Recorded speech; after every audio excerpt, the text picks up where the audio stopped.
Yo, what is up guys? Welcome back to another Reverse 1999 episode. In today's episode, we will be playing the new event. I would assume it's an event and not main story, but yeah, it'll be last in first principles. The newest event featuring Enigma himself, you know, Adler Hoffman. When I first clicked on this, it briefly showed like the trailer thing. I quickly skipped it, you know, in case of spoilers, but it did start off with Greta Hoffman saying the age of humans has come to an end with like a scene showing like Marcus and Semmelweis standing next to each other, so that's cool. I don't know if we'll actually see them this time though, because I think this will probably have something to do with good old Laplace, I would think. It would be cool if we see Marguerite again, and it'll be so funny because Enigma doesn't know that Marguerite is Laurent's butterfly, and he was tweaking out about it at the end of the previous event. But yeah, let us pull him, cause why not? Why not? I like him, kind of. He's a pretty respectable cryptographer as well, so I mean he looks pretty clean here. Very different from his usual messiness, I guess, in his normal form. But yeah, he has intellect, that makes sense. And Dynamo, I'm pretty sure I don't have many people involved in Dynamo. That doesn't matter. I'm pulling him for the love of the game. Do I have a okay, no, I don't have a guarantee, so we'll just pull until I run out of pulls. Or if I lose the 50-50. If I lose the 50-50, I'm not gonna push it, cause I don't know. I'm just pulling him for fun, okay? Enigma, you hear me? I'm gonna pull you right here, right now, okay? And you're gonna join the suitcase, and we're gonna come up with ways to bring Greta Hoffman back together, okay? That is definitely within our realms of capabilities. I mean, can you imagine if like the storm recreates Greta Hoffman? Oh wait, she didn't die to the storm though, did she? So maybe that's physically impossible, right? Cause I don't know. I don't recall. Like, do you have to die via the storm to get recreated by it? I think I've asked this question before, but I don't think that's been confirmed. But I'm still gonna continue believing that maybe you need to die. You need to get reversed by the storm in order to get recreated by it. Or not. You know, who knows? But yeah, let's pull. Maybe we'll get lucky. Nice, we got lucky. You'd love to see it. We've already hit a 6-star in the first 10 pull. So let's see if we hit the 50-50. Come on, Enigma. Adler Hoffman. Nope, we lost. Kiparina. Ooh. We have something called a suitcase trick. We would put a suitcase down Okay, over cool. a hidden trapdoor. Sorry, Kiparina. Sorry to cut you off there, but you know what? We did quite literally just we just hit like right away, so maybe I will just push a bit more with the pulls, because that was kind of crazy. I didn't even go into my clear drop supply, so we'll do some more pulls, I guess. That's crazy because we just had the Laurent's butterfly here as well. Let's see, maybe we'll get lucky again. Ah, not this time. Unlucky. Do I want to stick more pulls into this now that I've just quickly hit the 6-star? I'll do one more 10 pull, okay? I'm sorry, hitting the 6-star so early was not expected. I thought I could drag on this pulling a bit longer, but seems like we're too lucky for that to mean anything. Alright, let's skip through this. Well, that's unfortunate. We're not getting Enigma today, and probably not in the future, but whatever. I'm not that invested in him anyways. That's a joke, but yeah, whatever, man. I'll just keep saving. I don't even know who's coming in the future, so at least I'm guaranteed now. But yeah, let's see. Let's start with part 1. That uncanny green. Is that Adler over there? Buried deep, no echoes. Return or turn. Let's see what this is all about. A silent afternoon. Enigma sits at his desk, trying to picture a field of grass. But something else always pushes its way in. Something bitter. Something that tastes of rust. After several failed attempts, he pulls a drawer and looks at what's inside. A pistol. A Luger P08. Oh, why is he pointing it at him? He says the name quietly. Diejenigen, die nicht vom Sturm geholt werden. Oh, that's what I was asking. Wenn sie sterben. That's what I was Ich asking. möchte es selbst überprüfen. Can you not shoot yourself though? Okay, well, GG. Well, he's dead.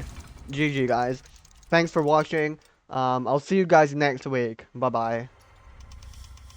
Alright, let's start. That uncanny green. But yeah, okay. I mean, I literally just mentioned this earlier. Whether if you don't die to the storm, would you get recreated in the future? Never afraid of sacrifice, she followed her own path. Hello, Marcus. This is Marcus. In memory of Greta Hoffman. Wait, let me see if I can read any of these other names. There's someone called something Viv something Cross maybe here.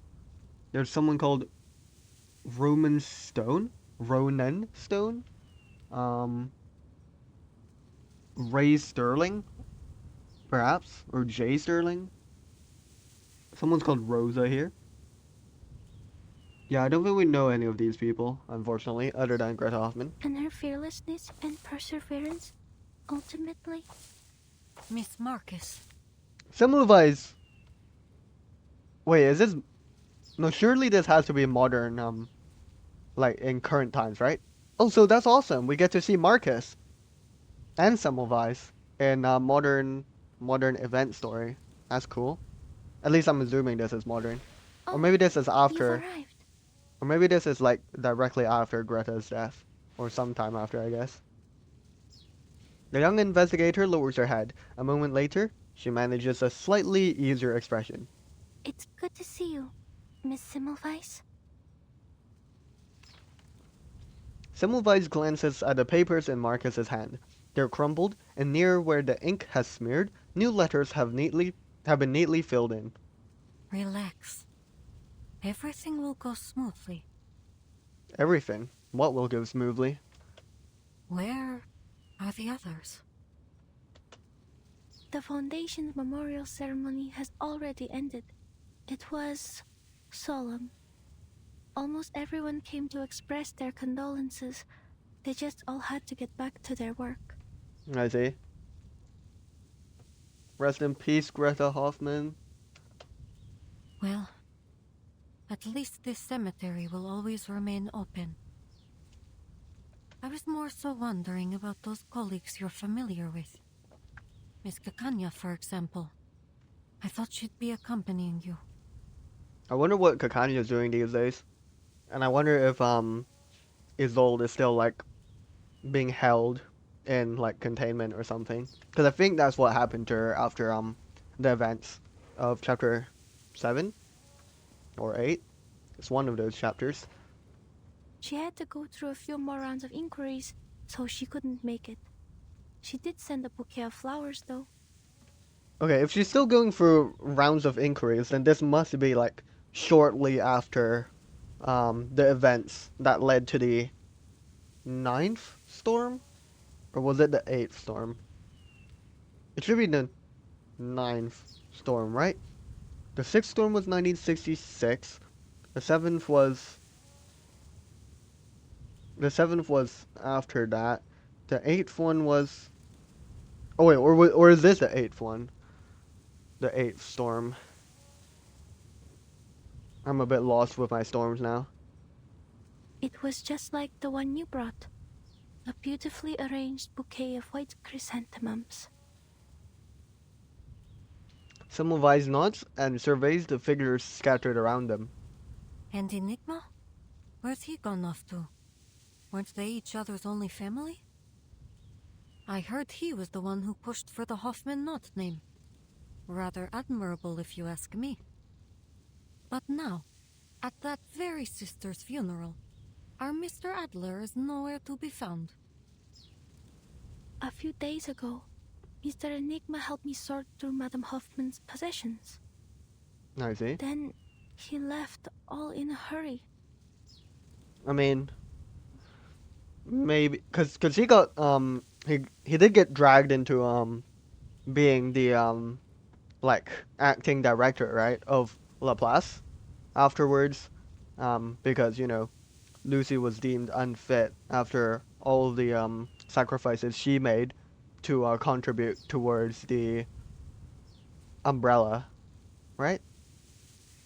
Later, I received word from Laplace that he'd barred the door to his office. Oh dear. So he's chosen escapism then.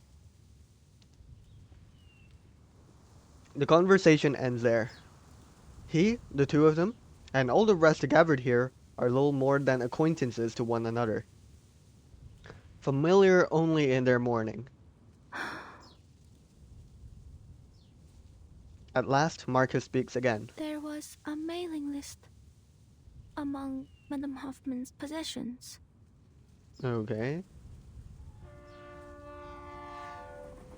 What's on this the train list? to Vienna, she asked me a question, hoping I could read its answer. Okay. We saw this train journey, but I don't think we touched on this mailing list in particular. What is the best way for someone to defend themselves if they cannot use arcane skills? I read the answer she expected. She asked because she was preparing a gift. The words fly out of her like fired bullets. What a rare thing. The chance to ease unbearable grief simply by sharing it.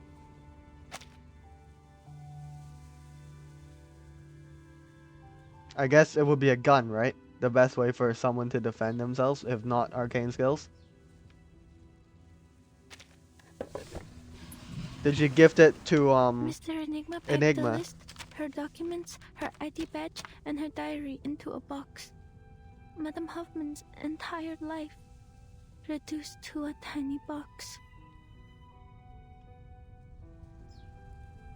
Then he stopped and he asked me, Where do you think Greta has gone? The ink on the paper in her hand starts to run again. where has she gone? Heaven?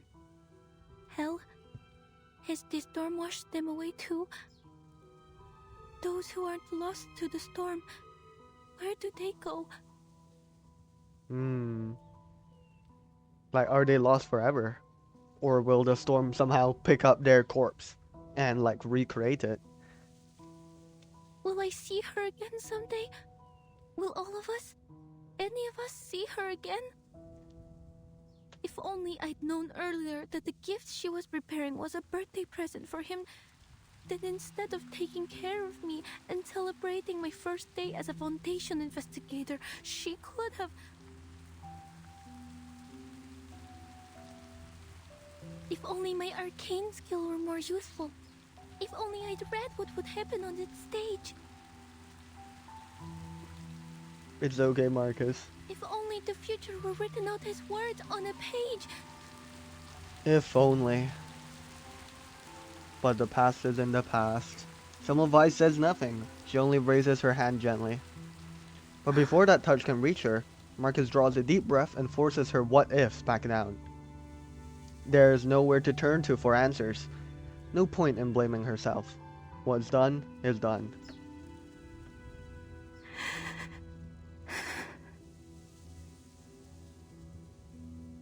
I told him I hoped Madame Hoffman had gone somewhere with no storm and started a new life, even if that means I'll never see her again. In the end, he said he needed to think about my answer. He hasn't left his room since. I can understand that. I don't want to be here either. But I have to, because I want people to know that they don't need to worry about me anymore. Escapism is a natural reaction to grief. Just because you don't want to face it doesn't mean you're heartless. Don't you think? Yeah, I agree.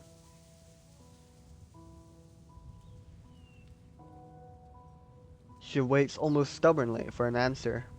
Semmelweis glances toward the distant grave and smiles softly. Look at you saying all that without stammering. You see? There's no need to worry. Wait, I just clocked.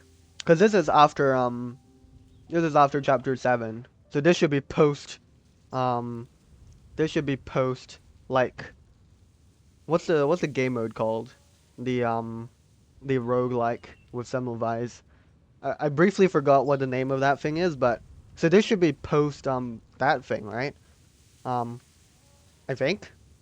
Cause Semmelweis was in Vienna while all the storm stuff was going on. So I guess she must have gone through with everything that happened in there. I don't know which ending it would be though. Would it be like the first one, like the default ending without what's her name? Oh my god, sorry, I'm forgetting these details now. What's that girl called with the conch? Um, Lorelei. Yes, Lorelei. Yeah. So I guess she wouldn't have gotten a hold of Lorelei, and if we went with the default ending of that. Huh?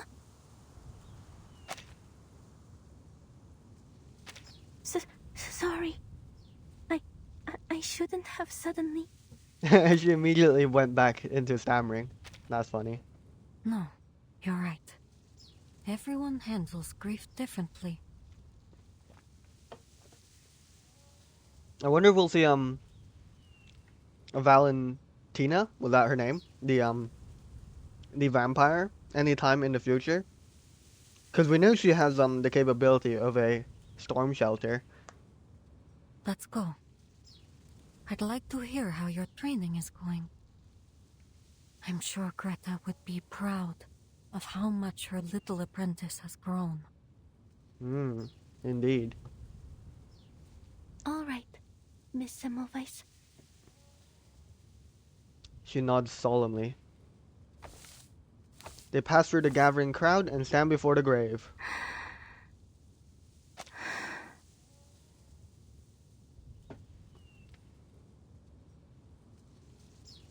She gazes at the small box in the hole. Everything suddenly feels unreal. She desperately wishes it were unreal. Just some nightmare her mind conjured under pressure.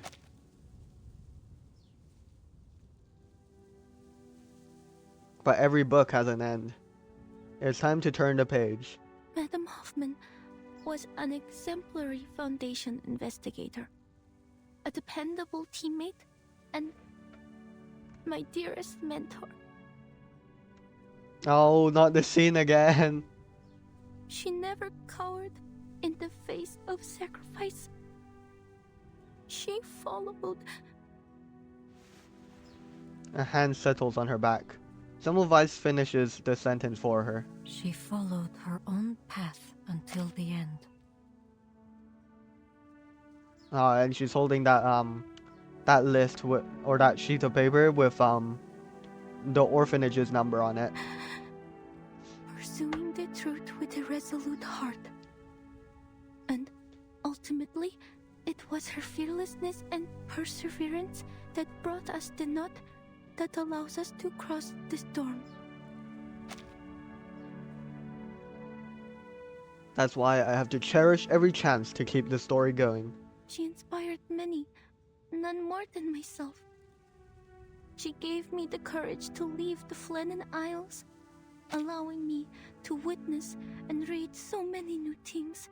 So, standing here, I vow to continue to seek what she sought, what we all seek, a world after 1999.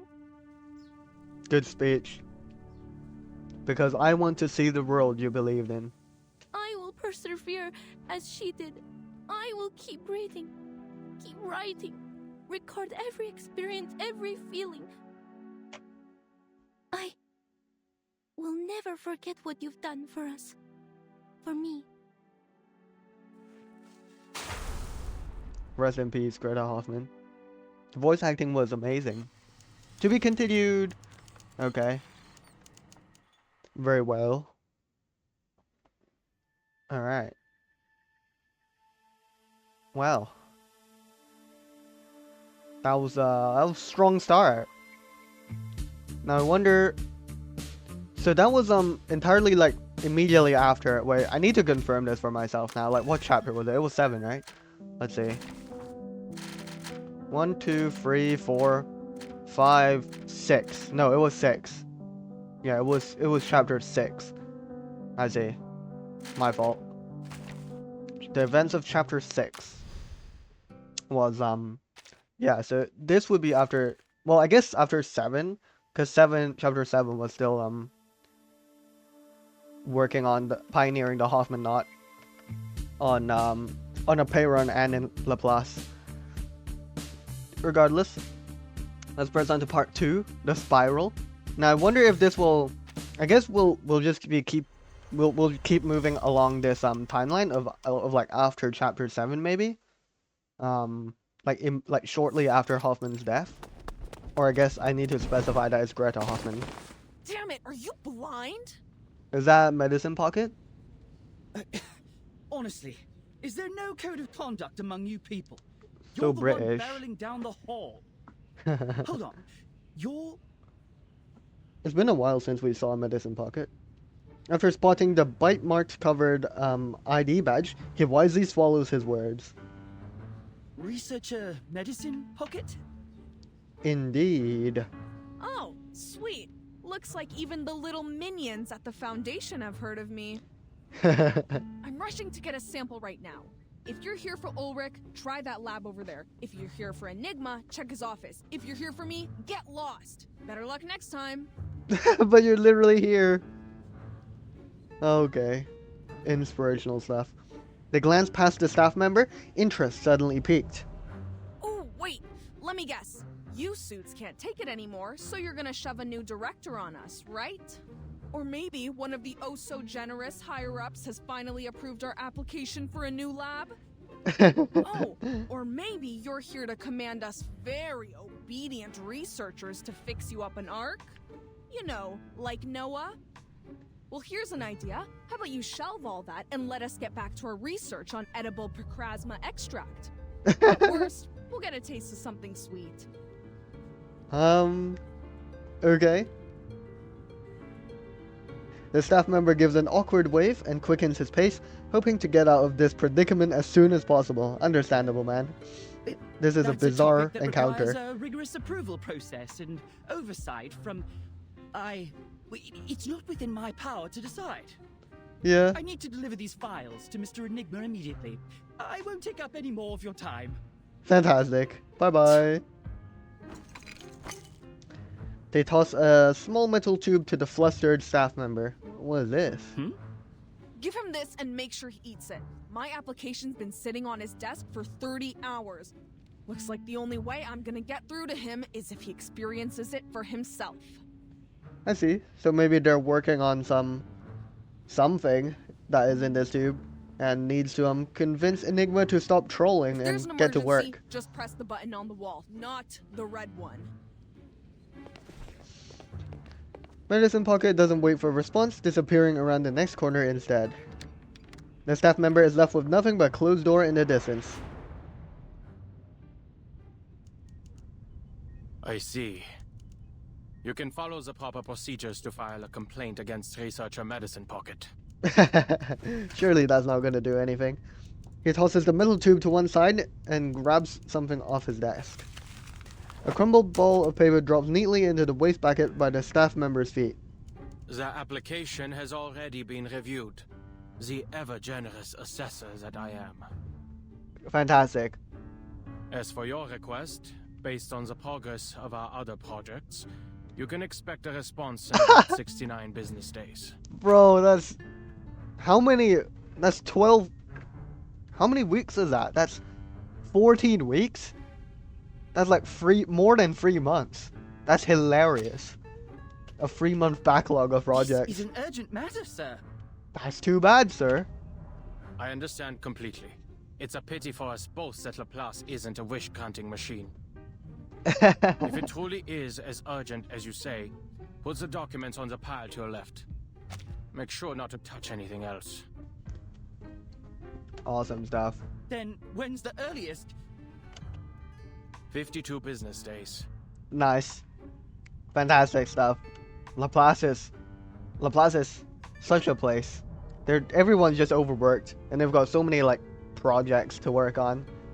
Shout out Laplace though, just in general. Shout out to all their contributions. In principle, my department only accepts research assignments pertaining to the storm, and only the final results are delivered to us. The calculations and sample analyses you need will be handed off to other teams. But it's not like we have spare researchers just moseying around. And Laplace isn't the Foundation's personal calculator. If you have any objections or extenuating circumstances, you can take it up with our director. Wait, isn't that you though, Enigma? But of course, the position's still empty. I'm only standing in to manage the documents and affairs no one else cares to deal with. Looks like it'll be a tough job to find you a team. Oh my god, bro, it's so funny. Close the door on your way out. Yeah, I guess he's just because he's the acting director. I guess the director's space itself is actually so empty. To his surprise, the staff member doesn't argue, but he doesn't budge either. You can move your own legs without your boss's orders, can't you? Get out. Oh my I'm god. glad to see you're still full of vigor, Adler. Is this Madam Z? When's the last time we saw Madam Z? It's also been a while. Last time was like before we went to the Dawn River region, I think. His head snaps up in surprise as a familiar figure steps inside. Seeing who it is, he finally sets down his pen. Ah, if it isn't my old friend. What are you fetching for Constantine this time? I trust the last report you snatched was to your satisfaction. If anything else in these stacks of scrap paper strikes your fancy, then by all means, help yourself. When he speaks, it seems like he's giving like a sarcastic smile, but I don't know if that's like intentional or not, because he looks so dead. Oh, like his resting face is so dead. He extends an arm and pats the mountain of files beside him.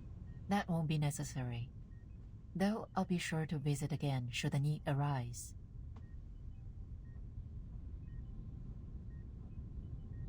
I'm sorry, guys. Have we ever seen...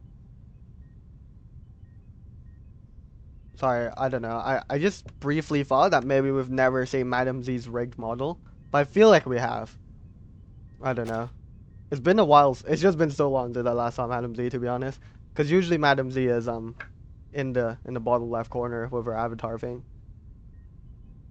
Mark, there's still some details regarding the proposed adjustment to field agent rations I'd like you to confirm. Mr. Ulrich and Miss Simone have cleared a 15-minute block in their schedules. You'll find them in meeting room number 3.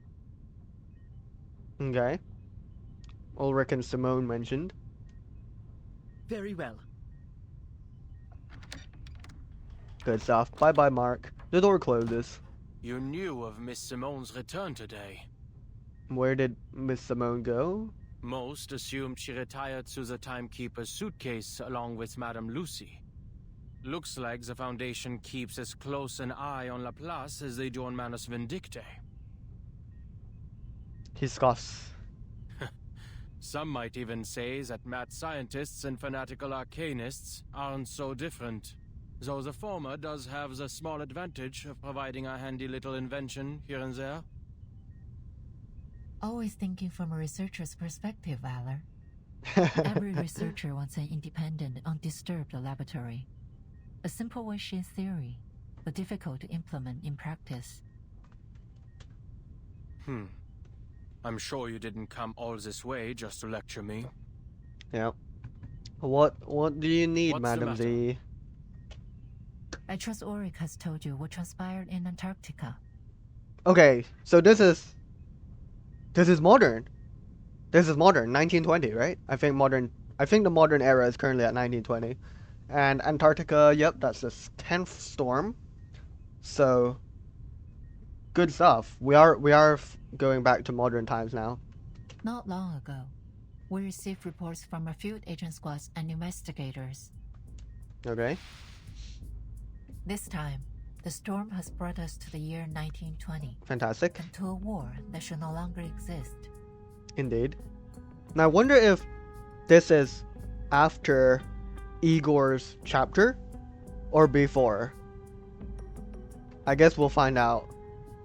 The storm is hardly a perfect formula, and historical records often contain inaccuracies. Even under our current theoretical models, Arcana maintains a degree of uncertainty and unknowability. A minor error such as this should come as no surprise to you.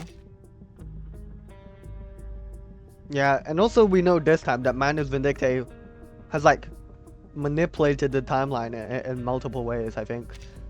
Somehow they managed to like establish their influence a bit earlier, I swear. He takes a stack of reports in Madame Z's hand nonetheless. As he flips through its pages, his expression grows serious. An error of this magnitude doesn't follow any of our current models. This flood has destroyed at least 2/3 of all our prior findings. Oh my god, that's kind of insane. Since the beginning, we've diligently tracked the occurrence frequency of the storm. We've also long gotten used to it, abandoning any semblance of a pattern. Because those who haven't gotten used to it are no longer with us. Damn. A scornful laugh. It's never easy to have your world turned upside down, for anyone. It's overwhelming at first, but the more you see it happen, the easier it is to accept. Of course, some still have their objections. Guys, am I crazy, or has Madame Z actually not had a rigged model before? I think Enigma didn't have it either, or I could be wrong. There have been countless debates on whether we should prepare for war. Laplace is not an arsenal. Yeah, for real. Our more radical members believe that, since research on the storm will continue to be lost, we should divert our resources elsewhere. The LSCC has been without a director for a long time, and the Arcanocentric Society Institutum Lorenz has gone unchecked. There is reason to believe that this has impacted Laplace's research efficiency. So, are you gonna cut our budgets, Madame Z? The LSCC is gonna go under unless we can get a director in. Weren't there rumors that they were gonna bring back Lucy, or they're gonna try and bring back Lucy? She studies Enigma's expression, knowing he's already figured out why she has come. So, to ensure our collaboration with Laplace continues to yield valuable results, the Foundation plans to dispatch a director of their own choosing. Foundation chosen director. That sounds kind of bad, you know? Because you're the Foundation, you're not Laplace. But then again, why? How have we still not found a director from, like, Laplace's standpoint by now? Because it's been, like, at least a few months. So, that is just unfortunate. I guess they haven't found anyone suitable enough to lead, thus far. But I feel like it would just be really bad if they just let Foundation walk all over them and let them appoint their own director of their choosing. Absolutely not. Exactly. You tell them! You tell them, Adler! Point at them. His clenched fist never comes down on the desk. He stifles his anger. Rage won't help him now. I don't agree with the sentiment, nor do I believe the Foundation should assume complete control of Laplace. Fantastic. However, the reality is that, besides some perfect directing machine, the members will be the most easily persuaded if we appoint a human as director. Which is why I've come to you today. We're gonna try and appoint him If, as a under director. your leadership, Laplace can produce a persuasive new discovery during this tumultuous period, it would help my cause immensely. Of course, no matter what, I'll continue to express my support for Laplace's independence to the Foundation. And does Constantine want that as well, though? Enigma looks at his old colleague. They've worked together a long time ago, if only briefly. What exactly are you hoping to achieve with all this politicking? For Laplace to align itself with a foundation? Or with yourself? You don't seriously expect a group of scientists to spend their time strategizing these things like some kind of warlords pushing clay figurines around a sand table, do you? Madam Z doesn't answer directly. Oh, we're evading. I'd like you to continue your research on the toy box sent by MUC3. Investigate the source of its power and use its simulations to push out a report. Okay, I don't know what this is. What is Muse Free? Is that like... Yeah, I don't know what that is. A toy box? Producing Interesting. a final pre-storm protocol will refute the accusations that the LSCC lacks risk management policies, and the core of the toy box may just provide the new results you need. Did I miss something? What is this toy box we are referring to? I see your reasoning, but why are you telling me this? Surely you aren't offering your help simply out of the goodness of your heart. What exactly are your feelings toward Laplace nowadays? Nostalgia? Or some kind of scientific idealism? Madam Z pauses. Then she brings up that old, often discussed topic. I still believe we can reach the final theory. Something all-encompassing that unifies the entire universe. What? We want a unified theory?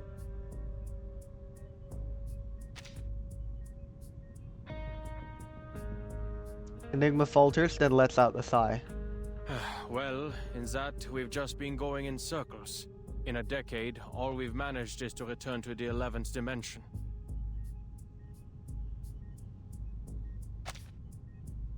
I think I've heard of this. So that's free... Wait, does that count time though? Because we've got the three spatial directions, the big ones. And then I think most theory surrounding that is that the rest of the dimensions are really small. And they kind of, Sorry, it's been a while since I last looked at theories, but I think, it's like the, yeah, the dimensions are so small that we cannot, like, we cannot really observe them, the rest of the dimensions. But I don't remember if time is counted in the 11 dimensions. Because that would mean 7... Yeah, I think that's right? 3 big spatial directions, 1 time dimension, and then 7 very, very small dimensions that are too small for us to observe, I think, is the gist of it. Because if you think about, like, a straw, I guess. A straw. I think a straw is good, right? A straw is, like, long. It's like a long straw, you know? And it's got, like, holes on both ends. So that's, like... Does that count as 3 dimensions? I would assume that counts as 3 dimensions. A straw. Like a paper straw, imagine. But if you, like, look at it from really, really, really, really far away, it kind of just looks like a straight line. So it's just one... So it becomes one-dimensional. So I think that is kind of the gist regarding extra dimensions that we cannot observe. But yeah, I mean, hey, they're talking about it. I mean, and they've, like, in their timeline, it would only be like maybe at most 2010 by then for them. So I mean, that's cool. I guess they're still kind of looking at the same things we are today, although maybe not as much quantum stuff. Although most of the stuff regarding physics and general unified theories, I swear a lot of the work was done in the 19-somethings. I don't know. I wasn't born then, so I don't know. But a lot of... Shout out physicists, man. They did a lot of stuff during the 20th century. But that doesn't mean all our past efforts have been meaningless. She rises, cutting the conversation short. The Timekeeper hopes to understand the situation outside as soon as possible. Once you've arrived at a conclusion, please contact me immediately. Understand the situation outside. So this might be before the Igor chapter? The door closes again. But asking for a general unified theory is just insane, though. I swear, we're not. I swear, we're not even close to understanding it these days. Madam Z stands in the corridor, gazing up at the unfamiliar silver-white building. Oh, the last time we saw this view was when we sent off Madam Lucy. Can a scientist And everyone was throwing out their papers out the windows. Must have been a hassle to clean that up. become a politician? I'm sure they can, but I hate the idea. I don't like the idea at all. Unless she's posing the question to, like, herself. Like, maybe she used to be a scientist? I don't know. Regardless, let's press on. School days. During her university days, not even a grand unified theory could predict that a graduate would become a politician.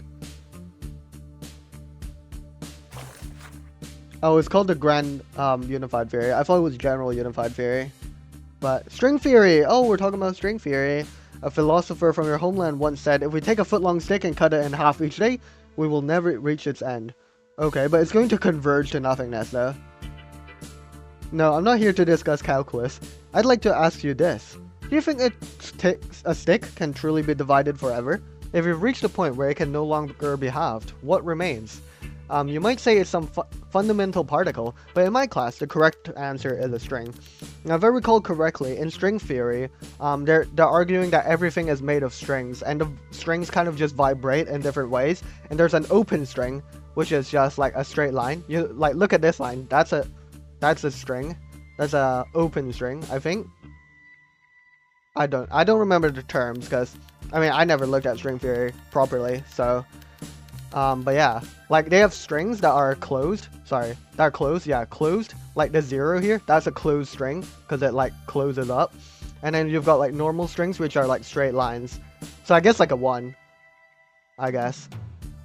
But yeah, and the strings kind of just vibrate in like weird ways, and then they form up matter in that way. I mean, sounds interesting, but I don't know if I believe in that. But I think string theory is one of the like more leading theories these days. You might say it's some, yeah, but the correct answer is a string. Okay, buddy. Okay, buddy. You can't prove it though. Nature's most basic unit is not a particle, but an incredibly tiny string. Divide a stick to its limit, and you'll find a string. Divide gold down to its limit, and you'll also find a string. Even the basic unit of gravity should be a string. The entire world is made of strings, vibrating at different frequencies in unseen higher dimensions. They may seem insignificant, but they are everywhere. Some pragmatists may laugh at you for taking this class. Why deal with a fantastical theory that has no experimental proof? I am a human, but you are an arcanist. I hope you understand my pursuit of a perfect concept, Ms. Zhang. Yeah, okay, so this is Madam Z. We know her last name is Zhang, because she's called Zhang Jiji from that birthday cake we saw herself celebrating back then in one chapter at some point. Yeah, cool. She is talking to herself then about scientists becoming a politician, question mark. Yeah, cool. I mean, I'm loving this as a fan of computing and physics. First on to part 3, the answer at the bottom. However, regarding physics, though, I haven't really looked at anything regarding physics for like the past few years when I'm at university, because I don't do physics at university, because it sounds like absolutely devastating. There must be a theory that unifies everything in the universe. Don't we all want a grand unified theory? I feel like there's just so much work that needs to go into it, though. You need to unify the 4 fundamental forces as well, I think. If I recall correctly, I think strong and weak forces or something. I think there's something about them being able to merge at like specific conditions. I don't remember though. And then that leaves good old gravity and what's the other one? Electromagnetic force? Yeah. Because every puzzle has a solution. Spiegel. Lines form a framework waiting for one letter is like a crossword. to anchor the answer. We're hearing like a young Enigma yapping. Verdammt. Isn't it about time humanity evolved beyond sleep? He shakes his head and fixes his gaze on the jumbled grid lines covering his desk. Pushing the papers and files aside, he turns on the screen. 3 p.m. It's only been 6 hours. Looks like the little biter's actually done some work in between destroying public property. Side effects have certainly lessened. I guess he's talking about medicine pockets, like inventions or something. Did I throw away the instruction manual? What did it say? Never mind. The little side effects have already been eliminated. What? The other symptoms don't matter. Okay. He rummages under the papers for the metal tube and tips 2 colorful candies into his palm. Like Procrasma candy? Oh, they're like Skittles. M&M's. Toy box research, the timekeeper's request, new results, and Lorenz. Alright. As always, problems rarely come alone. But the more problems there are, the closer we are to the solution. Is that facts? Oh, Ulrich is angry. We need to stop creating more problems. We need to stop creating more problems! Ulrich slams his fist down on the desk in an attempt to end the chaotic discussion spiraling before him. Unfortunately, in Laplace, shouting only invites a louder rebuttal. Then get rid of the approval system so we can all work in peace for a couple weeks. You know, spend our time actually experimenting instead of writing damn reports. That's our problem. I'm telling you, even if Enigma locked himself in that room for the next decade, he wouldn't get through them all. Focus on the matter at hand, researcher Medicine Pocket. What is The toy this? box has been fixed for now, and the communication problems it caused have also disappeared. But we need to come up with a way to prevent any similar incidents in the future. Okay, I guess we're learning more about the toy box. I mean, my first look at this is how does it work? Because like there are these like protruding elements, but they're also stacked on top of each layer. So like, what happens to like all these trees and like this lighthouse when the top layer like goes over it? And it's crucial we figure out how it had such a widespread effect. We can't risk almost all of Laplace speaking in cipher again. Oh my god, that sounds hilarious. But what is this box though? Where did it come from? It looks like a very cool mechanism thing that has like way too many functions. I, for one, believe it's related to the storm syndrome. But our research progress has been far too slow, so I need everyone. There you go again. You're gonna say that the language disorder interfered with our work, right?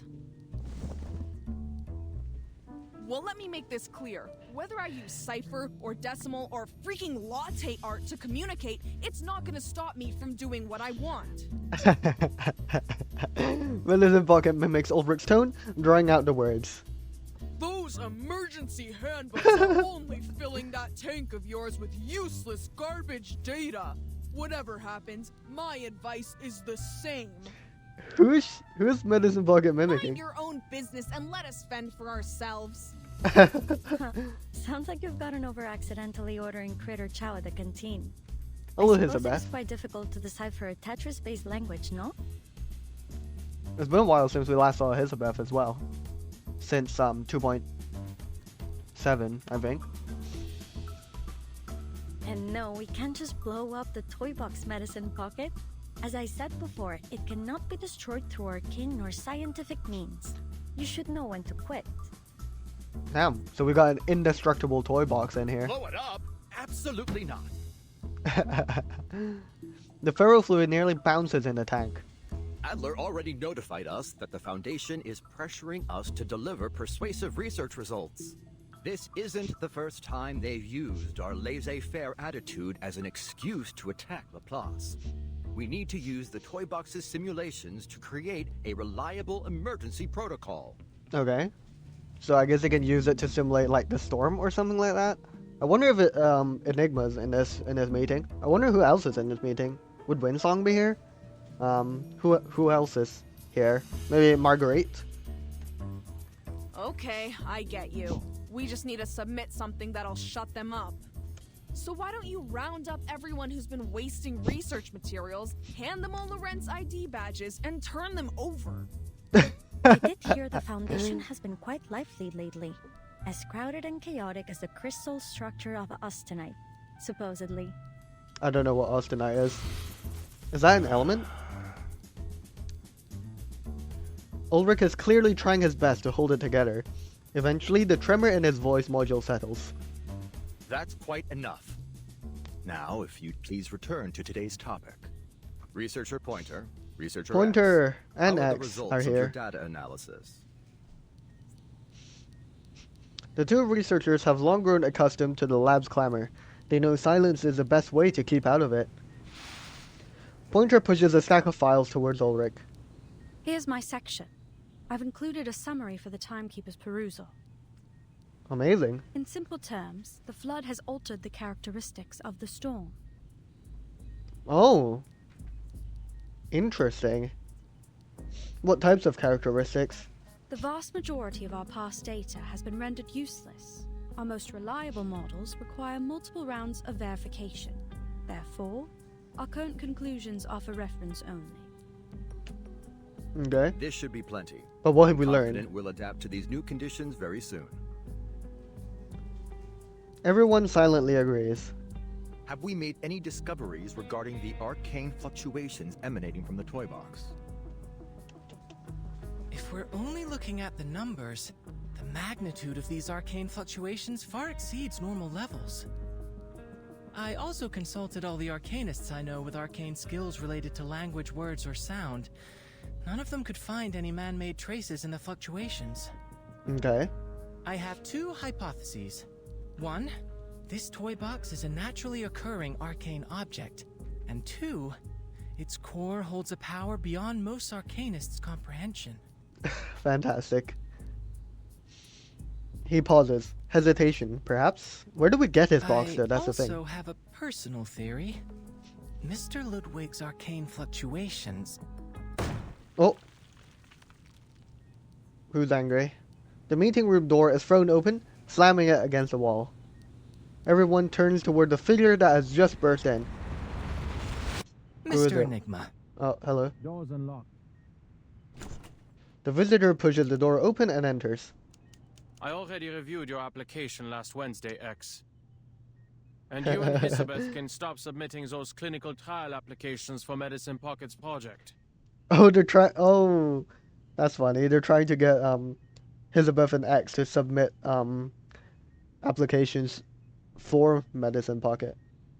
Oh, I have a friend... Regulus friend? is not an option either. Oh, right, There Regulus. isn't a hair on her body that doesn't scream Arcanist. I will handle this myself.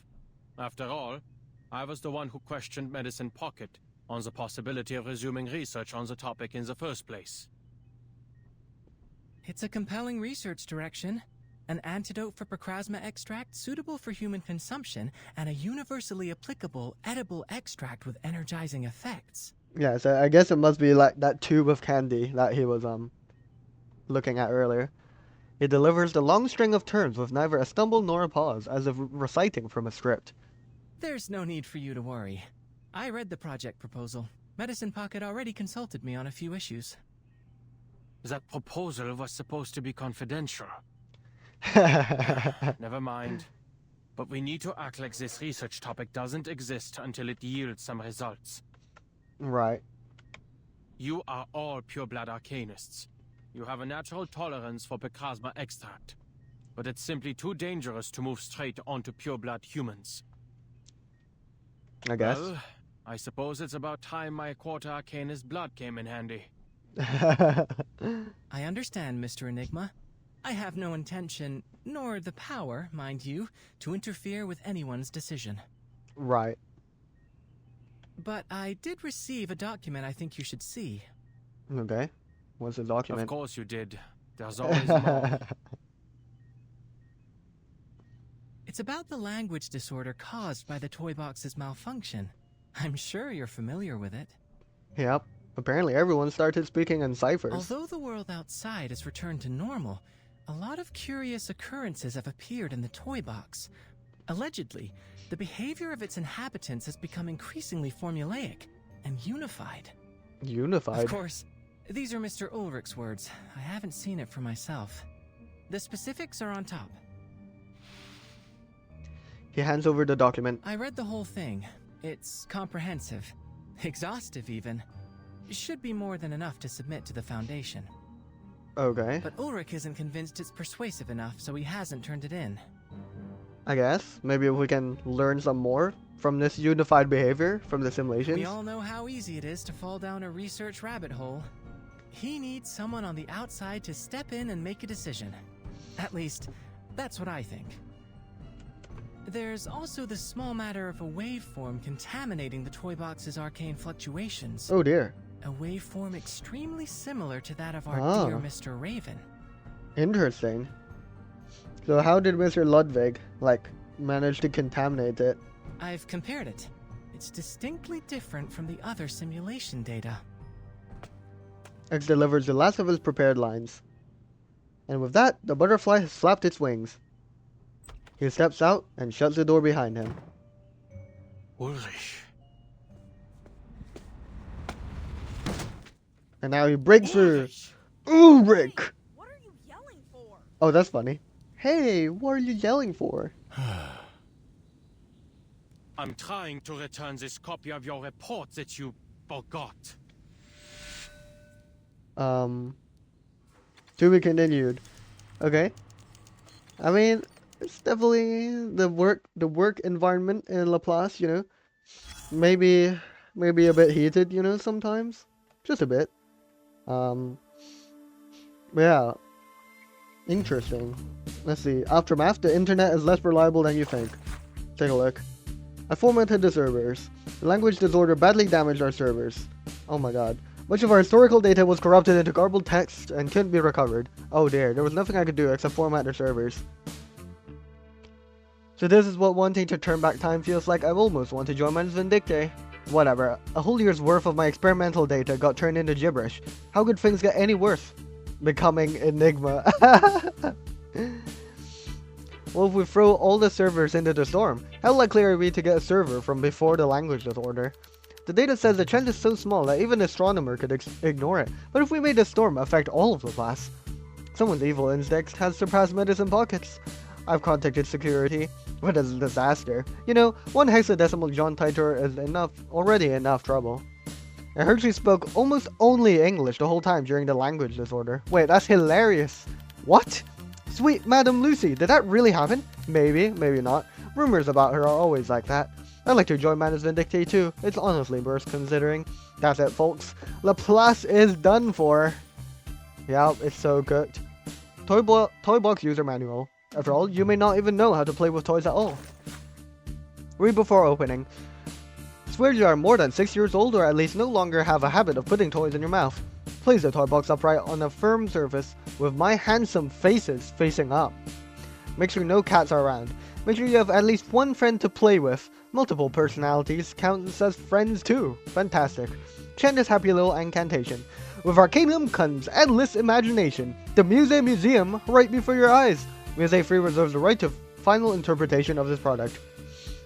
Okay. Still don't know what Muse Free is though. But apparently they got the toy box from there. Ooh, Marcus Ulrich and Enigma? That's cool. Let's see what all this is about. That seems cool.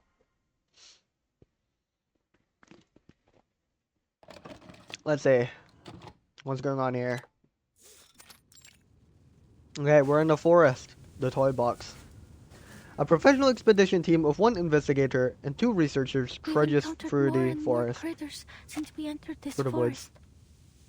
At least we didn't come here for nothing. So how does this simulation Don't work? forget our loot. His fellow researcher stares at him incredulously. Loot? Adler, are you seriously calling these supplies loot? I didn't expect you, of all people, to start indulging in roleplay. Oh, kinky. I don't know what you're talking about. But you can save your energy for the journey. We still have a long way ahead of us. What are these guys doing in this simulation? Sensing another argument brewing, Marcus cuts Mr. in. Enigma? Mr. Ulrich? Perhaps we should hurry, so we can get there before the language disorder spreads to all of Laplace. Oh? Ah, good. At least someone in our party can put together a rational thought. Wait, so is this like a flashback? Before the language disorder broke out? But I mean, they're not speaking in ciphers right now, are they? According to Muse's map, we still have 7 kilometers until we reach the toy box's depths. Oh my god. If we cross this critter's territory, we'll save a third of the time it would take to go around. Okay. Suddenly, a strange noise interrupts her. Is that a critter? How suspicious. Are they speaking in ciphers? No. It's an arcanist using critter speech. Oh. Looks like another piece afflicted with the language disorder. Marcus stares at the arcanist and frowns. We're too far away. I can't make out what he's trying to say. Let's get closer. I may be able to read some useful information. This is so cute and goofy. All right, allow me. Okay. Go, Marcus. You got this. And I'm getting roped into battle. Alright, let's fight these critters. Or, sorry, this arcanist. Travel, but only one destination. What is this guy wearing? Endless in the shade? Yes. Made something unhair fern. A single green arrow, a giant, plus bam. Boo, shoot. No, don't shoot. I understand. There's a maiden hair fern and a bamboo shoot. Ah. Looks like all I need to do is find the page with the fern and bamboo shoot. Incredible analysis from Marcus. I will buy you some time. Ants. Contingency? No. Alone. Made unhair. Fern. We should continue along the humid, shaded areas preferred by maidenhair ferns. I suppose we are like ants to the people outside. A giant bamboo shoot that looks like a green arrow grows at the end of the path we're looking for. Okay. Oh, our shortcut is just there, behind the big tree. All right. Let's fight. Take this, buddy. Just another shift. Bang! One shot. Good stuff. Can I give everyone a ride on my back? I think I can handle it this time. All right. Oh, I wonder when we'll see Nautica again. The trek ends with a tall building peeking out from beyond the trees. Goodness, this really was a shortcut.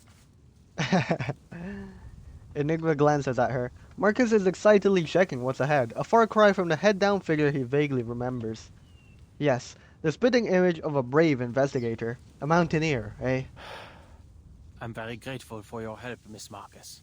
I wager we'd still be running in circles if you weren't here. Where's Ulrich gone? Indeed. If we can maintain this rate of progress, we'll be submitting an up-to-standard pre-storm protocol very, very soon. How does this relate to Storm, though? To the Storm? Oh. Ulrich, why didn't you submit this copy of the pre-storm protocol? Half-finished products have no place in a conference, Adler. So I guess that was what was in that report. Faced with the substitute director's aggressive interrogation, Ulrich only watches as the file is slammed onto the desk. It simply isn't persuasive enough. The toy box's storm simulation still poses some problems that require solving. Am I hearing this right, Blob for Brains? You're telling me you've already finished the damn thing, but you thought you'd play us all for laughs for a while? Ugh, just turn it in, damn it! Shut those checker chumps up! Chumps. As I said, there are still some problems that haven't... Ulrich, you are slipping into the mindset of a creator. Of a creator? They're simulated data. There's no need for your humanitarian care. And your biases are showing, Adler. As you'll recall from your encounters with the many familiar faces in the toy box, the pieces there are not objectively different from their real-world counterparts. Familiar faces. Is there Greta Hoffman? Oh! Greta Hoffman. No, none of this is real. They are just pieces of data, parts of a simulation. You shut yourselves in your labs, in the toy box, calculating all day. And for what? If you all keep playing delusional genius and continue to ignore the problems Laplace is facing, soon it will be out of our hands. And we don't want a Foundation appointed director as the head. This isn't the toy box. There are no resets. Ooh. A brief silence falls over the meeting room. Then, the researchers catch on to a certain keyword. It's true, Adler. With every new era brought by the storm, the Foundation has only tightened their policies, perhaps to an extreme. However, they need Laplace's research results. They need our innovation, our inventions. That is true. The Foundation doesn't view us as an enemy. Yeah, but if they appoint a director, they might be able to control us. Exactly. I seriously don't get you guys. It's not like it'll affect us, so quit wasting our time with all these meetings. So what if Laplace loses its independence? Ooh. Adler, we can't properly discuss the issue if you don't explain what's making you so apprehensive. Enigma's mouth opens. A habitual scoff slips out before any words can. If the Foundation passes their storm personnel reform, do you really think you'll be able to continue your research freely? Laplace is this close to being completely subsumed by the Foundation. When that happens, where do you think our inventions are going to be used? War or something. Don't tell me that none of you have ever considered. Oh la la! No wonder they called you Enigma. If you've got some insider information, just tell us already. The substitute director draws a deep breath. Bro has had enough. Oh, flashback. Madam Z's office or Constantine? Adler Hoffman, you've arrived. Please. I hate you, Constantine. No one likes No you. need. I'm not here to chat. Fine by me. Then allow me to move on to the subject. How's your progress on the storm contingency plan the Foundation requested? Enigma waves the question away impatiently. Get to the point. Ooh, W I Enigma. had planned on some small talk, but I'll get right to it if you wish. She leans back in her chair.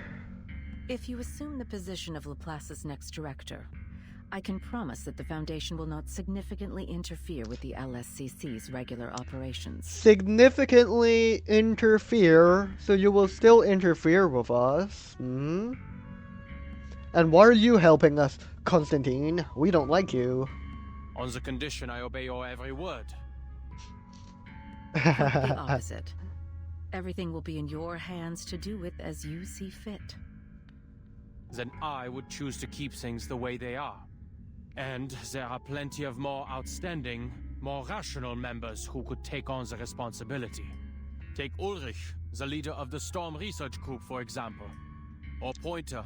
She did remarkable work on developing the teleport disc, among any number of others.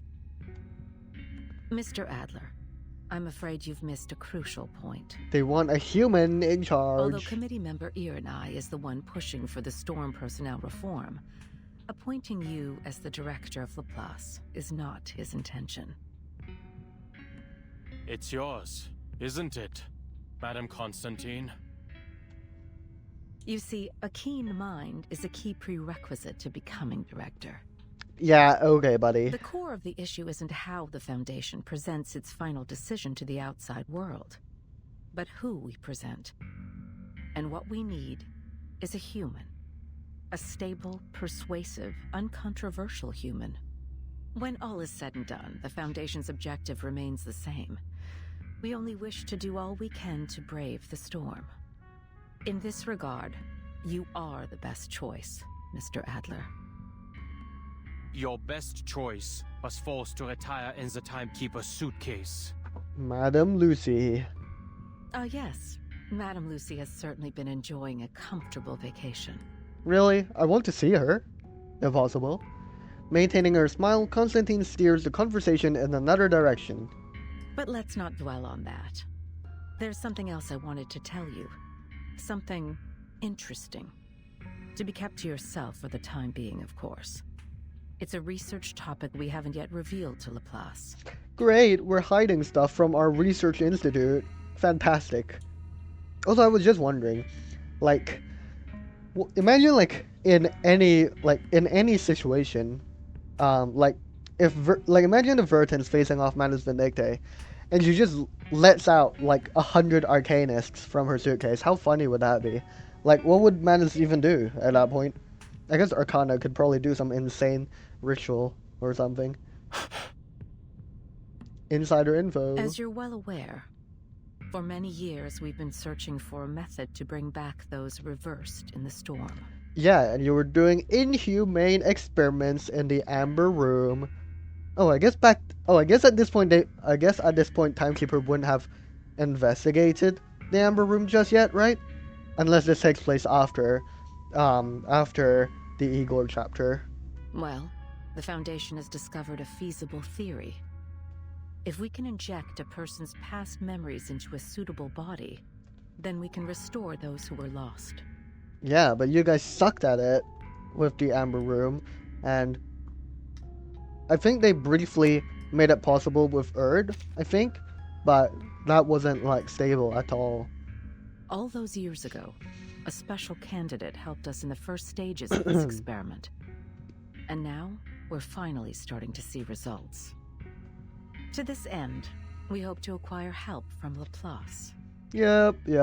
We're getting manipulated or something. Like, they're trying to, I don't know, like, manipulate Enigma into joining this, because he'll want to bring his sister back. But the thing is, his sister wasn't reversed by the storm. So,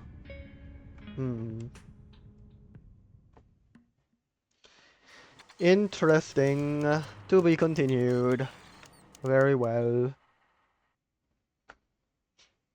Alright. Let's press on to the next part then. Interesting though. I still don't know where this toy box emerged from. Like, how long have we had this toy box for? Maybe it's like in someone's like character story or something that I missed, but I don't know. Let's press on to part 5. Passerby. A necessary choice in the midst of chance. Let's see what's going on over here. Alright. Back in the meeting room. Spit it out! Or have all those long-winded administrative tasks totally destroyed your ability to get to the point? You know something, don't you, Adler? I mean, he just said he knows something. Everyone waits for Enigma to speak, but all they get is a room full of puzzled looks. No matter how much he despises Constantine's implications and methods, he knows that this is neither the time nor place for sharing what he's learned. The words he cannot speak hardened into a stone at the back of his throat. Were he to let it fall, the ripples that would send through Laplace would be impossible to calm. I'm simply learning to consider the consequences before I act. Oh. Some of the Foundation's committee members have gotten swept up in the prospect of an impending arcane war. If this goes on, Laplace mustn't become a pawn in their war games, or a bargaining chip for their faction disputes. In short, we need to submit our pre-storm protocol as soon as possible. Right. Which means we need to figure out what the core of the toy box really is. No, whatever it is, we need to crack it open as soon as possible. Alright? Okay. If we hurry, we still have a chance to convince the talking heads at the Foundation to leave us be. Each researcher wears a different expression. Huh! Enigma, are you actually begging right now? Quick, has the storm stopped? Has hell frozen over? Whatever. Just give me an answer. The ferrofluid swirls violently in the tank, then slowly it settles. All right. It seems there'll be no solving our differences in the short term. So, I have a proposal. We submit 2 reports, and let the reviewers decide. 2 reports? What are the differences between the 2 reports? One incomplete? Or What are we Fine. doing? Alright. Because we're doing two reports, and we're back in the toy box, simulating stuff. In the toy box once again, Enigma's exploration has taken him to a beach. Oh. What's going on in this beach? Waves roll in, foaming at the shore. He looks down at the swirling water. Oh, there are words going down From the a drain. visual estimate, the perfect language covers everything in a 5-kilometer radius, with the tower as its center. Okay. On the beach outside this 5-kilometer area, the environment continues to exhibit signs of language disorder, a new type of storm syndrome. Right. So, does this like accurately predict like what the effects of the next storm is, or is this just within the simulation, so it doesn't actually reflect reality? Because we haven't seen this type of storm effect before.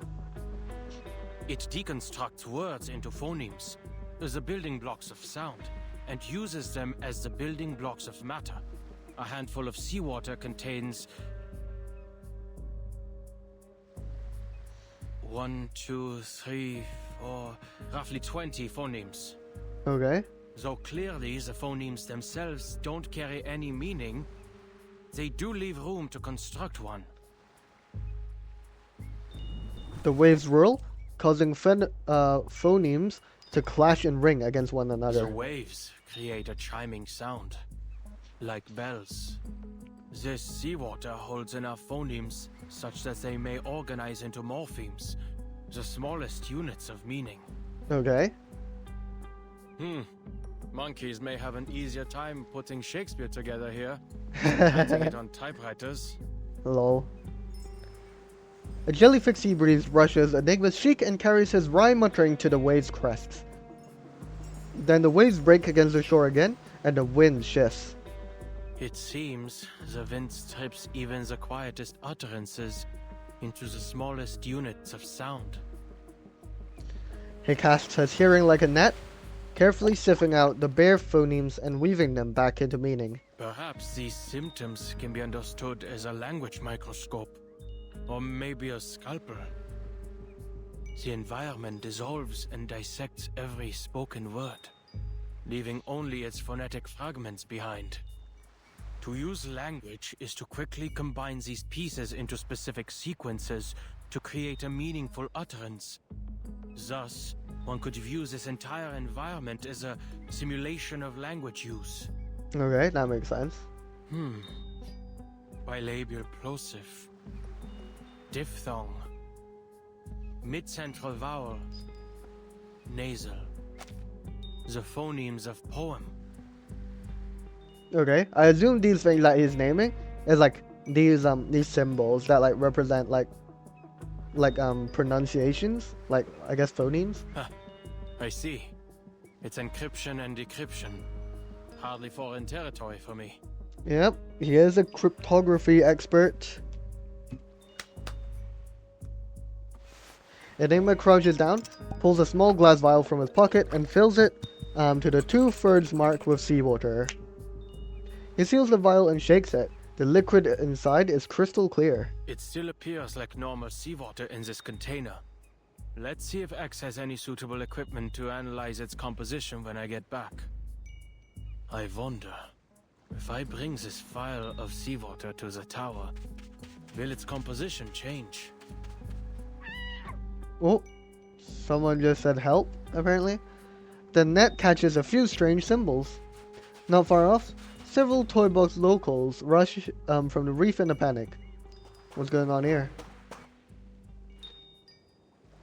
Puzzled, Enigma watches as they come running straight toward him, crying all the way. Critter. As they draw closer, the phonemes resemble into words. This language deconstruction phenomenon seems to have a limited range. Just now, the limit was around 2 meters. I see. Wait, so does it not work if it's too far? He quickly jots the new findings on the back of his hand, but the locals shouting robs him of any chance to ponder it further. That's really funny. Like, these guys are screaming for their life, and he's out here writing on his notebook.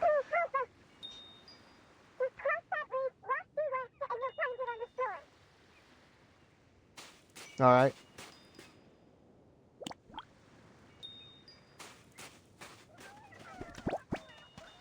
The clamoring colors surround him. No matter which way he steps, they swarm back in an instant. He tries to convince himself they're nothing but cold data, not real people, not worth his time. Critter attacks are common in the toy box. Go find the fellow with the glass tank for a head. I need to get to that tower.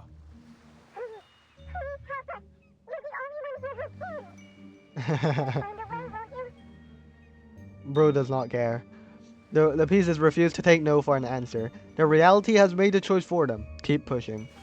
Enigma glances down at his timer. 10 hours in the toy box already. If I waste time on things like this, I won't make any progress on the tower's function before the simulated storm hits. I need to finish the pre-storm protocol before Ulrich does.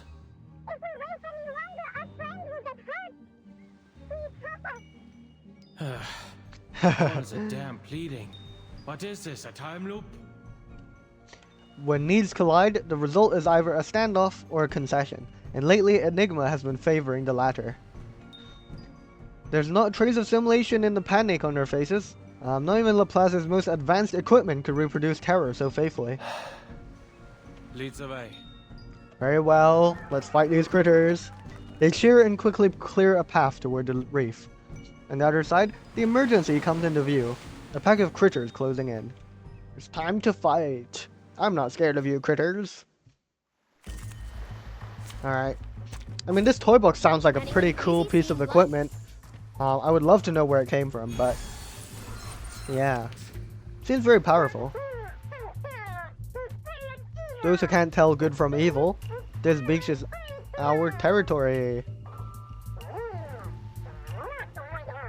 You dare mess with us? Then face our might. Let's get this over with quickly. Indeed. Let's quickly sweep away these critters. Sensing their thoughts. With ease. Just like that. Bang! Face the truth. Good stuff. Just like that. Battles have little meaning, save for the prizes But to yeah. be won. It's cool that this toy box can simulate storms though. That's pretty cool. Critter speech. Just you wait! It doesn't take much before the critters flee shrieking. Even without understanding their language, and with parts of it reduced to incomprehensible noise, their movements convey their fury just fine. Who are you? Is that Hoffman? That's Greta Hoffman, no? The strip of white hair? Thank you for lending us a hand. Oh my god. She's back! You again.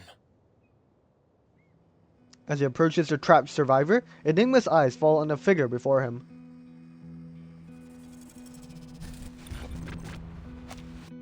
Greta Hoffman! A simulation of someone he knew better than anyone, built from Greta Hoffman's memory data.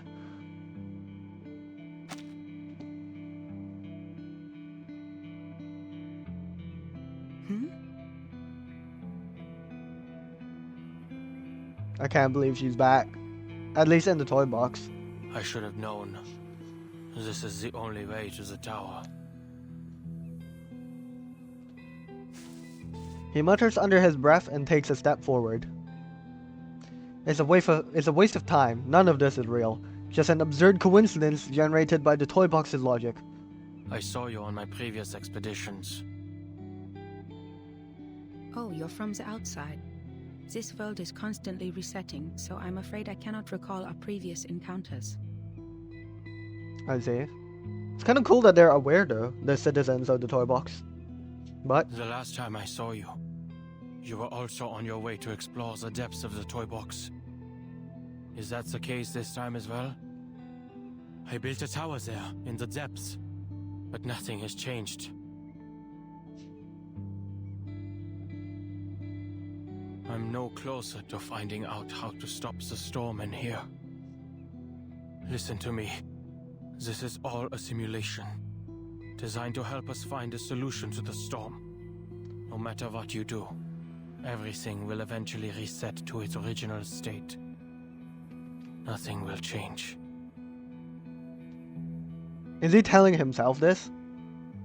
You don't have to waste your time like this. You've already made this journey before. And it is difficult and meaningless. What he's saying to Greta Hoffman here kind of just applies to himself as well.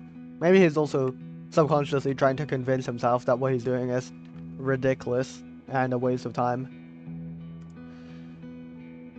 Hoffman studies Enigma calmly. He's standing right in front of her, blocking the road ahead.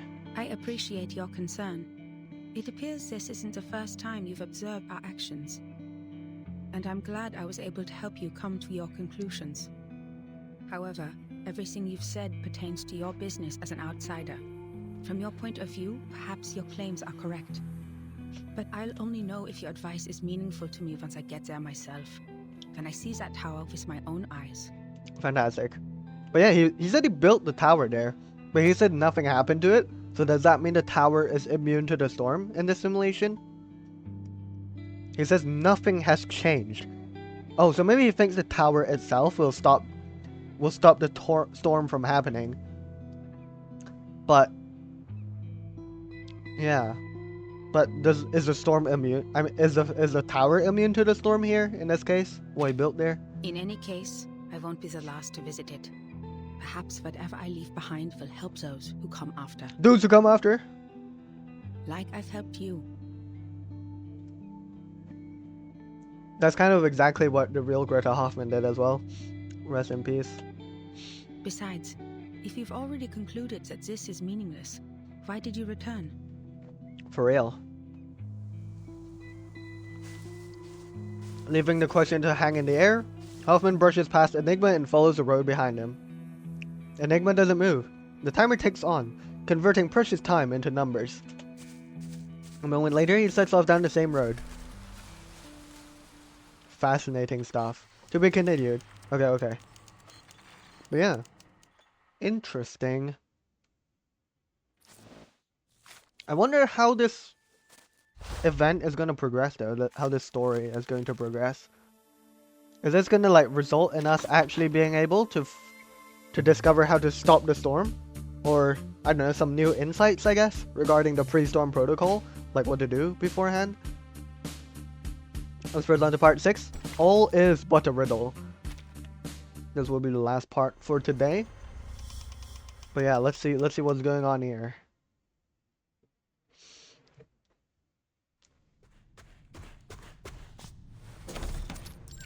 Hoffman family home. Okay. I'm heading out. I guess this is a flashback.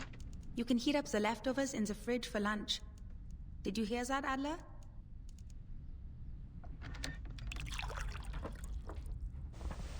What's the appeal of the mountaineering club anyway? Young Adler. At this point, even the neighbors are saying, looking for Greta? She's probably gone mountain climbing. Or rowing. The young woman at the door has already laced up her shoes. She stamps her feet on the mat. Claire de Lune's slaying. She shoulders her hiking pack and glances back at her Would border. you like to come? Young Greta Hoffman!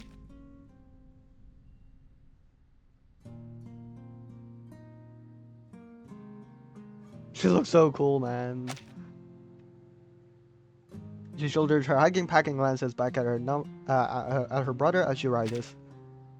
Last time you joined me on the Covendo climb, before we'd even made it back, you said you'd never participate in any weekend sports events ever again. Chess, swimming, or doing those math problems you love? They're all worthy pastimes. There's no need to follow me. I only came here to get a glass of water.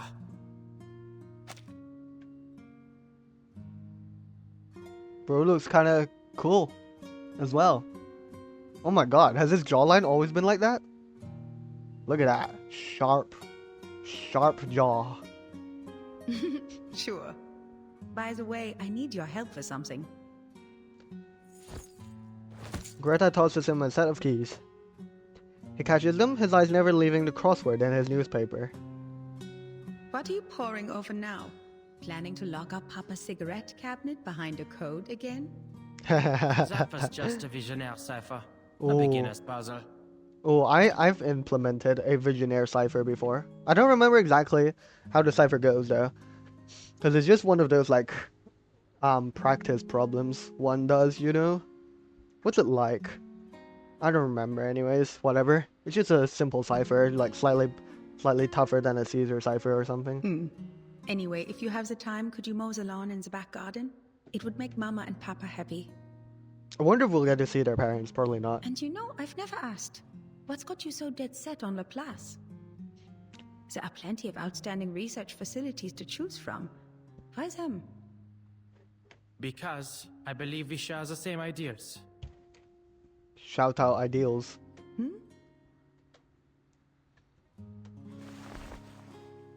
The seriousness in his tone makes her pause. Her hands linger over the There doorknob. must be a theory that unifies everything in the universe. Oh, we're talking about a grand unified theory already. Amazing. Because every puzzle has a solution. Does it though? You know, does it? I don't know what the current state of grand unified theories are though. I can only assume there are just more and more quantum theories these days. I know. I think there was something about, what was it? Quantum fields? I think there are some theories regarding quantum fields. I don't know what they are though. But is that actually pushing towards a grand unified theory though? I think so. I think. The word is like a crossword. If you follow the clues, you'll arrive at an answer. The only answer. An established theory. If you say so. It's simple, clear, rational. Codes simply rearrange symbols according to a set of rules. Identify these rules, and you can decipher it. If we don't have an answer, it doesn't mean it doesn't exist, but rather that we haven't discovered it yet. I mean, that is a good outlook. I've attended lectures at Laplace. Their researchers firmly believe they can discover the truth. It's utter conceit. But that's the way it should be. Greta nods and opens the door with a smile.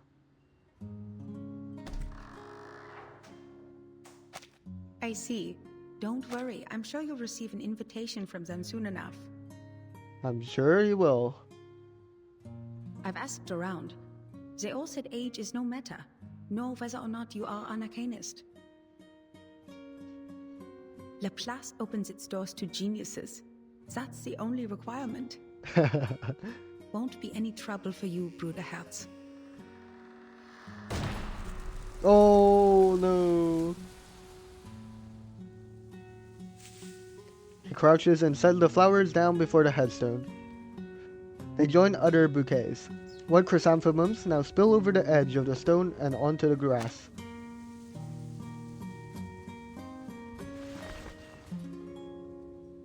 Many people remember you.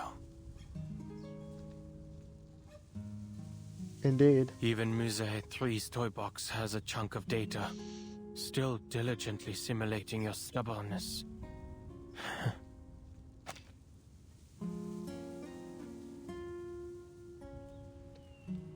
But I'm sure you don't want to hear me prattle on about the past. Whether to convince himself or push something away, Enigma searches his cluttered thoughts for something else to say. The tower in the toy box. The Tower of Babel we use to solve the language disorder. It isn't the final solution. Yes, people are able to use verbal communication to understand each other again. Unprecedented, I know. But this has come at a cost. The piece's cognitive processes have all unified under the same model. Unanimous agreement. Unanimous objection. Can this even be considered communication?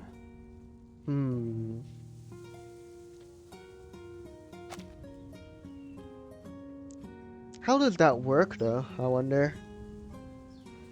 Cause like, so the tower managed to resolve the language disorder problem, seemingly.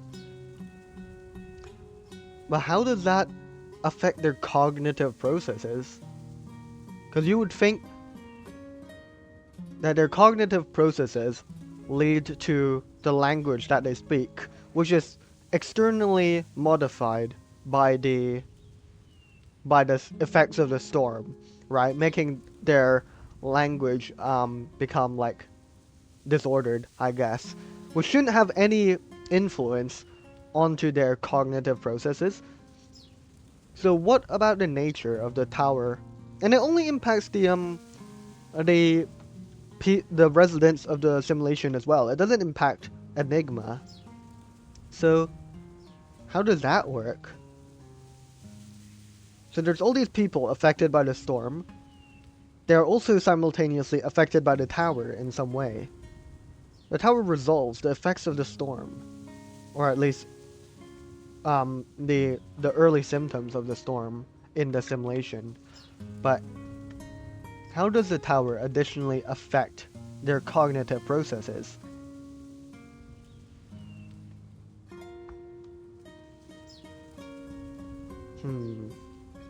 He's been staring at the engraved letters for so long that they've started to look strange. It's like this is all some sort of dream. Ulrich and I each set off on our own expeditions. But in the end, we both decided to destroy the tower and take its core. So, now we have a new problem to solve. The core has a combination lock. Okay. And I can't make heads or tails of it. Well, there must be a solution. The headstone only offers only silence, though it doesn't stop Enigma from working out what Greta's response may have been. I know. You wouldn't understand. This is supposed to be my specialty. Finding clues, cracking codes. All it takes for me is time. Do we have time though, with the Foundation pushing us? But my mind's gone rusty. Even my own thoughts have become unreliable. I haven't done any research of my own in a long time. Oh no, just pointless meetings and endless paperwork. That's devastating stuff. Trivial, inconsequential matters have absorbed my every waking moment, grinding the old gears in my head to a halt. I can almost hear them creaking when I try to get them turning again. Perhaps I've lost the talent I once had. Don't lose faith, Enigma. With some practice, you know, I'm sure we can rekindle that spark within you. He nods with a bitter smile. I mean, that's kind of how it goes with me. With summer holidays. That's what I'm experiencing right now. I just have absolutely zero academic knowledge within my head for, like, you know, the duration of the vacation. And then we'll all be forced back into education. And then it will all come back to you once again. Maybe one day soon, I'll be using one of X's inventions. Even his simplest robots couldn't do any worse than me. The white chrysanthemums whisper in the drifting wind, and as he falls silent, the world's sounds close in around him. I do wonder though, how does this tower impact the residents beyond their language? So maybe it's more of maybe the tower does more of like a cognitive modification thing. So instead of fixing the language disorder itself, so like say I want to say a word like apple, and then it gets disassembled by the storm syndrome, and it gets turned into a bunch of garbled sounds. So in that case, instead of the tower that they've created, instead of the tower fixing the words becoming garbled, maybe what is done is that it's modified the simulated people's brains or their cognitive functions so that they adapt to the language disorder, and instead of speaking like apple, they say like some other disordered set of words that gets transcribed by the storm syndrome, that gets translated into the word apples so that everyone else can understand it. But at the same time, this also modifies their consciousness into like a unified model, perhaps, which would make sense, I guess, to my head at least. So instead of an external modification, it becomes an internal modification to the simulated people's brains. And then that would make sense, I think. And that would also make sense why it wouldn't understand Enigma. But no, Enigma's, what Enigma's says also affects the simulated peoples. So I guess because he's not a simulated person, his cognitive functions aren't affected the same way. That's my leading theory, at least regarding the tower and how it affects the language disorder. I mean, of course, there could also be just, you know, arcanist explanations to it. I'm not an arcanist, I don't know. Oh, Mr. Enigma. Ah, I was wondering if Marcus was gonna meet Enigma on Grit Hoffman's grave. Here. Here too. Indeed, I am. He turns toward the voice. Greta's mentee stands behind him, arms full of documents and flowers. I have a meeting with the Foundation. This was on the way. You're here to see her again. Yes, I've brought some new manuscripts for her to see. Fantastic. Boop. These manuscripts, I'm going to submit them to the Daydream Post. But I'm not sure whether I'll be rejected again. I mean, shout out Daydream Post, still existing. Oh, I guess in this era, it's only been like 8 years since Marcus was writing to the Daydream Post in her era. So yeah, I guess it makes sense that it would still exist. I used a different recording technique this time, based on the feedback Madame Hoffman gave me once. Fantastic, and we saw this last week as well. So, I wanted to show them to her before I got an answer from the magazine. Understandable. Look at that cute smile. I hope she can see that I finally figured out what to do with my limitless reading. Limitless? Instead of focusing on how much I can read, I've decided to focus on the specific truths I can glean from them. To record the story of the storm. Incredible. Enigma steps aside. Marcus lays a flower on top of the documents and sets them both before the headstone. Without betraying my own principles or Madame Hoffman's teachings, I've managed to find a recording technique that can realize my dream. Of course, it's definitely lacking in a lot of ways.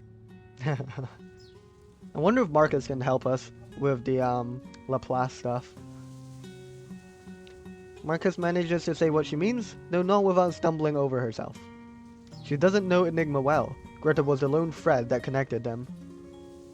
Actually, Mr. Enigma, I never thought you'd come here. Oh, I don't mean that as a criticism. I only mean I understand how you were feeling. I guess she's referring to that initial ceremony. But I suppose now you're here? You found an answer to that question? Marcus chooses her words with care. Not yet. But staying like this isn't going to help me think either.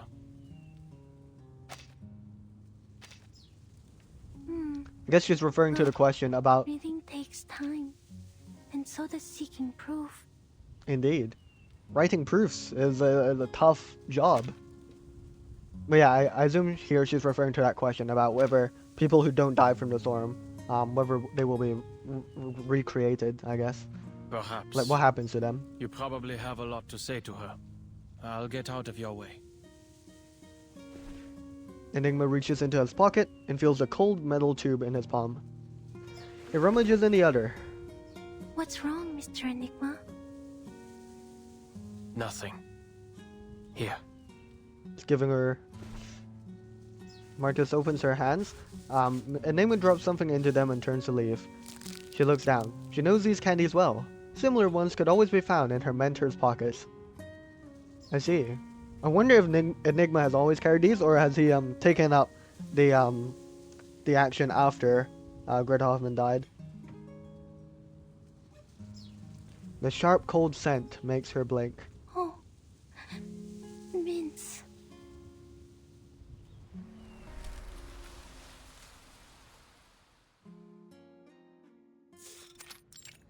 Okay, we're in the hallway of the Foundation. I guess this is where we're having our meeting that Enigma mentioned. Their tense, fruitless meeting finally ends. Enigma stands in the busy hall, adrift. Staff members rush past without noticing him, arms full of files, each load heavier than the last. Talk about using a sledgehammer to crack a nut. What a meaningless waste of resources. The communicator rings just in time, cutting off his lingering contempt for the meeting he'd suffered through just half an hour ago. Adler, if you aren't dealing with anything urgent, please return to the place as soon as possible. Oh, has there been a development in the toy box? What happened? The toy box. Something's happened. The people are breaking free. Or, I don't know. The storm has come. We've made some new discoveries regarding the tower's core. Fantastic. It changes when observed. We need to come up with a new plan. It changes when observed. So it's like a quantum property then. Or, is it quantum property? No, it's the uncertainty principle by, was that Heisenberg? Heisenberg's uncertainty principle. So you can never you can never properly observe the position and velocity of a given particle. You can accurately measure one of them, but then that would increase the uncertainty in the other value. So that's kind of the behavior that's being exhibited by the tower's core. So that's pretty cool. So maybe there's some quantum quantum behavior behind the storm, I guess. I mean, and the tower's core, but maybe the tower's core is just like a parallel to how the storm behaves in the simulation, which I guess would make sense, right? That's just kind of like the universe exhibiting quantum behavior in certain situations. But yeah, we will be wrapping it up here today. But very cool stuff. Very cool stuff. I'm loving this event. Alright, let's read these and wrap up. An unfinished book. Writing a book is sometimes akin to having a conversation with yourself. After that, the storm brought the world to the 1990s. Mrs. Zold readily accepted treatment. Ms. Kakanya has been traveling the world, striving to change it. She quickly adapted to the new era and read many books. I also gave her plenty of recommendations. It's worth noting that after the Vienna incident, Miss Semmelweis became a vampire. Yep, that did happen. Yeah. This came as a massive surprise to everyone, but it also fascinated me, like reaching the payoff for story's foreshadowing. After making many sincere requests, I got permission to read the beginning of her story. It's a complex tale, one that leaves you pondering incessantly about how it ends. However, if I were to retell the whole story here, this book would end up 3 times bigger. I would like to thank my mentor, Madame Hoffman, for showing me how to keep things concise in situations like this. The world has traveled to 1920, but the war has not ended. It all feels like a continuation of that chaotic day. I heard Miss Kikanya was dejected the whole day, but she quickly returned to her mission from the Field Agent Administration. Even after crossing 2 eras, her tenacious spirit has not dampened at all. It seems that spirit has affected me too. I find myself constantly thinking about what I can do. Thus, I've decided to write this book to organize my thoughts, in the hopes that I will find a conclusion before the final draft. Alright, good luck to Marcus. Researcher onboarding guide. The more eccentrics there are, the more guys there are. To prevent Laplace, Visioneer edition, Visioneer Cipher mention. To prevent Laplace employees from falling victim to pranks from colleagues and to avoid research delays from being unable to break codes, we are distributing this Beginner's Guide to Ciphers, Visioneer edition. The Visioneer Cipher can be seen as an upgrade to the Caesar Cipher, turning a simple shift of the single alphabet into shifts across multiple alphabets to increase complexity. For more on the Caesar Cipher, see the Caesar Cipher edition. The main difference between the Visioneer and Caesar ciphers is that in the Visioneer cipher, the relationship between ciphertext and plaintext letters isn't one-to-one, making the key harder to figure out. Right. I mean, I still don't remember the specifics, so hopefully I'll learn more as I continue reading this. However, it still follows patterns. You can still find repeating ciphertext segments. By using high-frequency words in common language, you can guess the plaintext for specific segments of ciphertext, choosing the key length from the spacing between repeats and analyze the keys. Okay. I'm kind of just deducing what the Visioneer cipher is from this description, because I still don't remember it exactly. So they're saying you're going to use high-frequency words, so words like duh, or like in, or like ah, I guess. You can guess the plaintext from ciphertext that's commonly seen, I guess. So you can deduce the key length. So I guess there's a key being used to encrypt. There's a specific key length used to encrypt the plaintext. But how exactly does the key play into it? Like, if I had a key of 2, what does that mean? If I had a key of 2, I don't remember. This wheel does seem a bit familiar though. So there's 2 alphabets going on here, but why? I don't quite remember. However, if you don't have much text, this can be difficult. In these situations, you should use other methods to guess a key. The personality, past, and writing habits of the person who made the code are important clues. Here's a list of people at Laplace who are very likely to play pranks with ciphers. Adler, Ulrich, X, Richard, Dawkins, Victor. If you encounter a prank, consider these suspects first. If you can't crack the code, confront the suspects directly and ask them to stop the prank. If the suspect denies involvement, try to force them to decode it for you. It doesn't matter whether they're really the culprit or not. I guess, yeah, you just need them to solve it for you. Yeah, cool stuff. Alright, that is all. Very inspirational stuff. I'm really loving this. Mostly because most of this speaks greatly to my areas of study, so that is hilarious and lovely. Right. But yeah, that's all. Glad to see Enigma doing his things. You know what, let's just do a lucky 10 pull. Why not, after everything we've done. We are like 20 pulls in.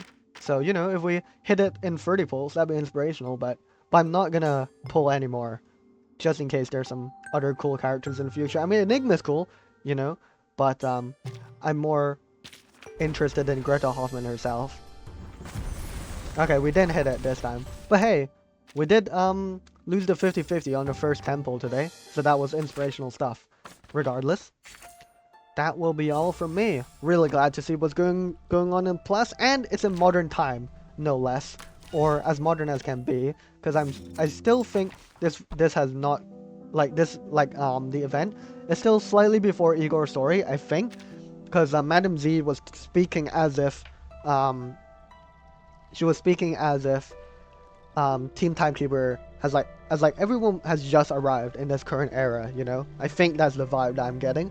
And also, Constantine was mentioning, hinting at the Amber Room with Adler, so that was pretty interesting as well.